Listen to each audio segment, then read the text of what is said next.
The next one is cyberbullying.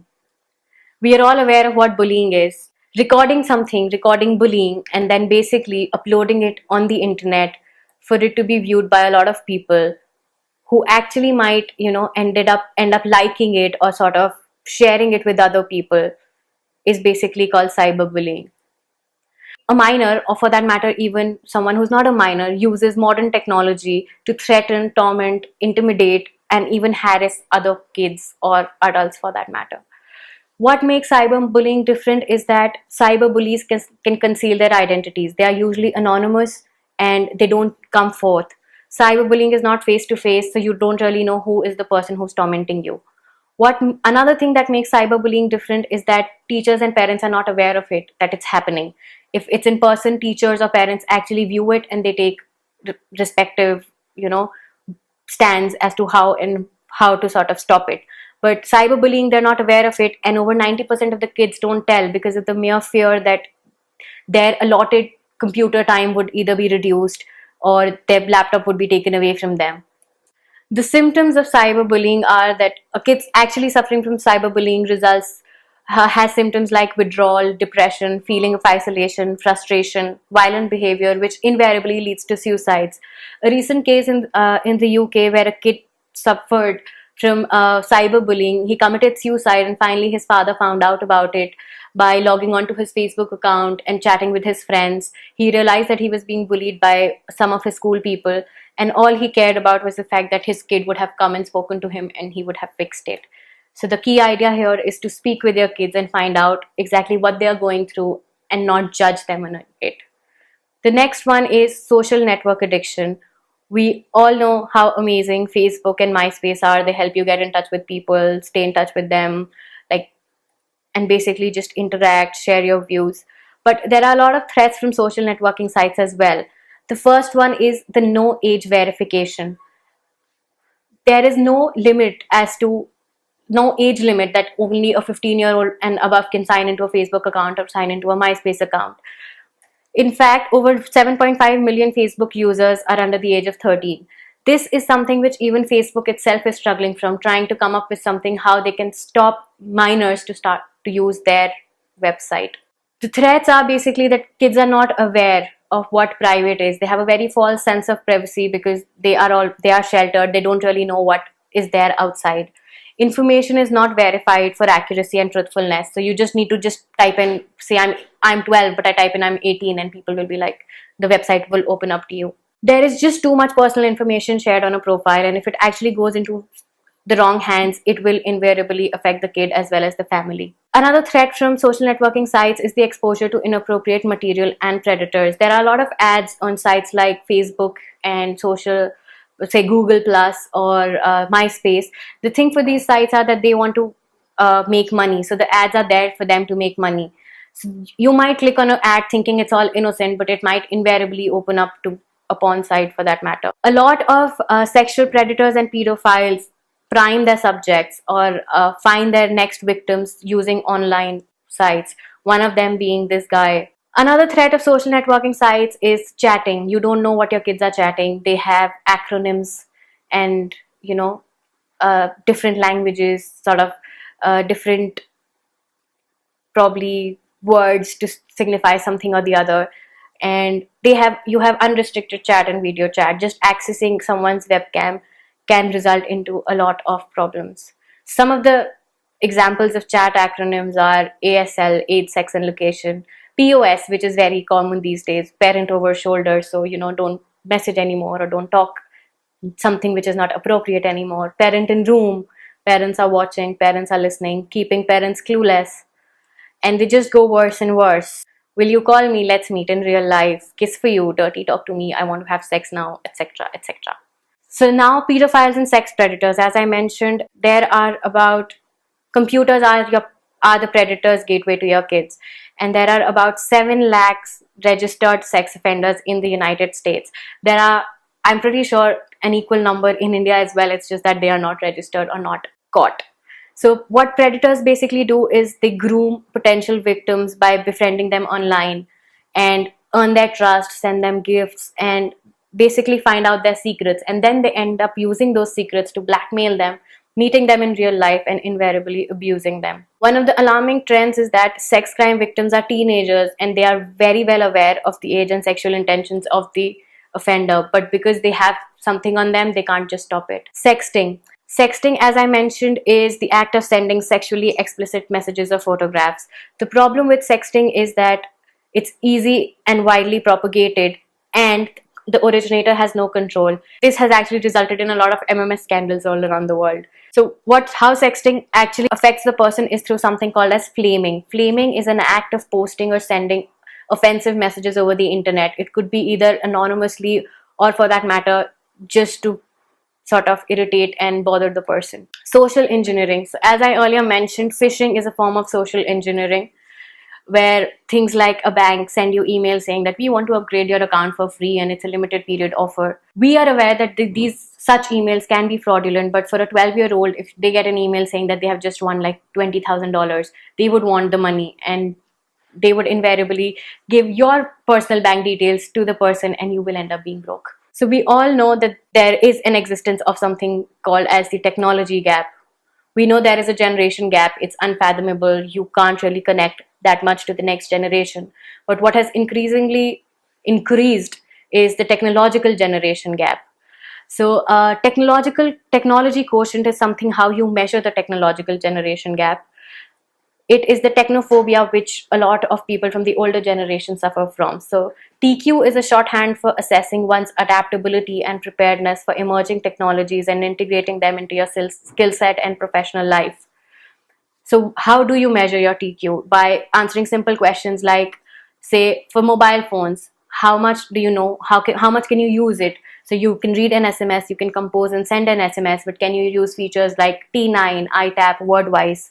Similarly, for computers, you can read, compose, and send an email. You can BCC an email, but can you send a secure email?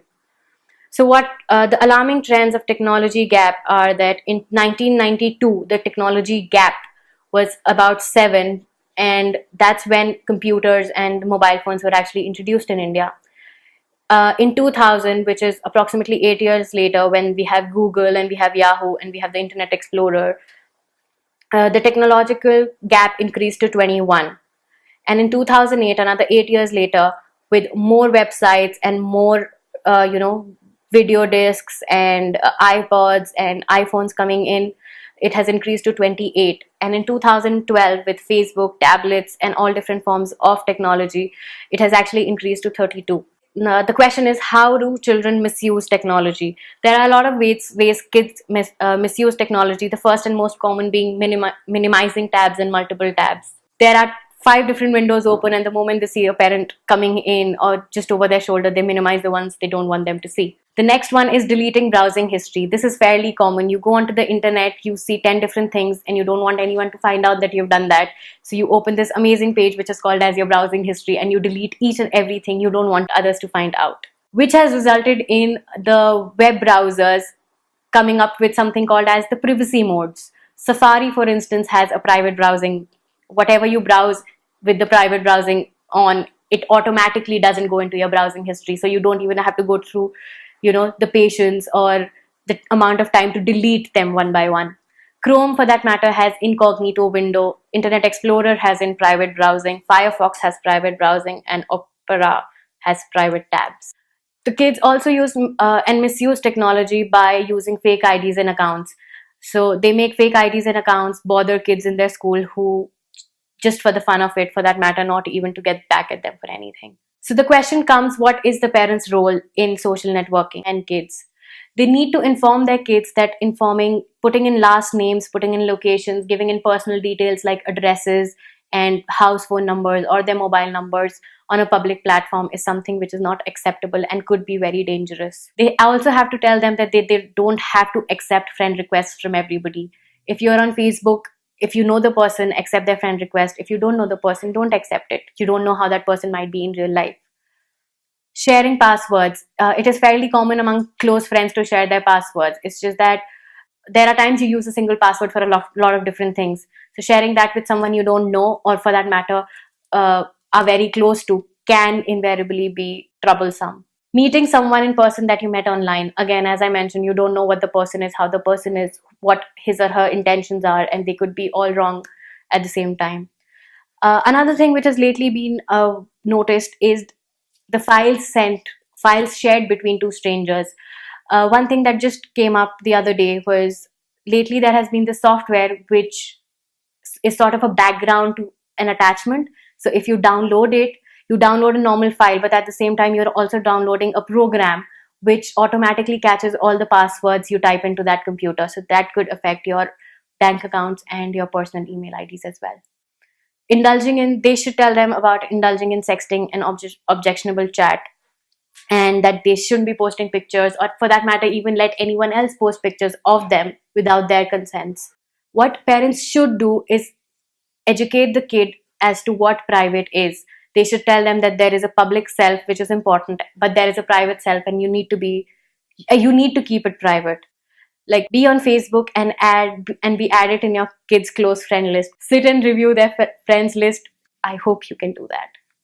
Importance of online identity. Online identity is very important lately, because a lot of employers go, like, if someone applies to their company, they go online and Google the person. They see what the person's online presence is. So more than the importance of online identity, it is the importance of a clean online identity. Tools and techniques to monitor and observe. The first most basic thing you can do is sort of configure family settings and filters in your operating systems. Something which Apple always had, and Windows have actually come up with it as well. So if you buy your kid a tablet or a laptop, you can set the account as a child account, and you can monitor it saying you are the parent. Checking browsing history and internet temporary files. Again, if the kid is not smart enough to delete it, you will have a fairly good idea as to what he or she is doing online.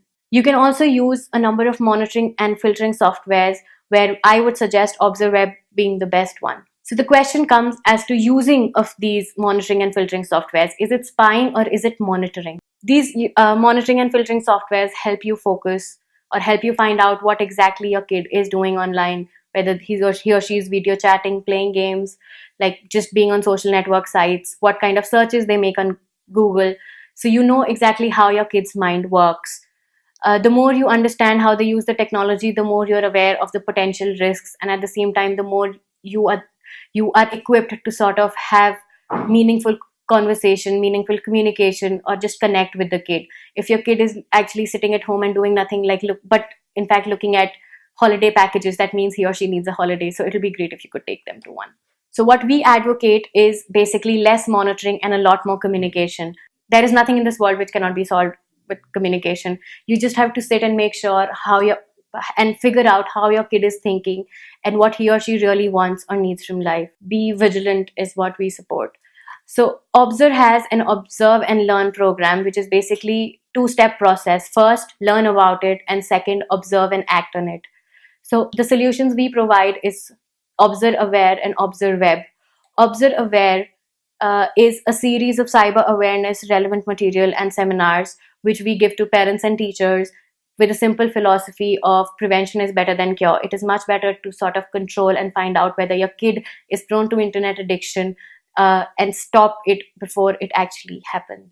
And the next is Obzerweb, which is the monitoring and filtering software, which helps basically for you to use technology to counter the misuse of technology.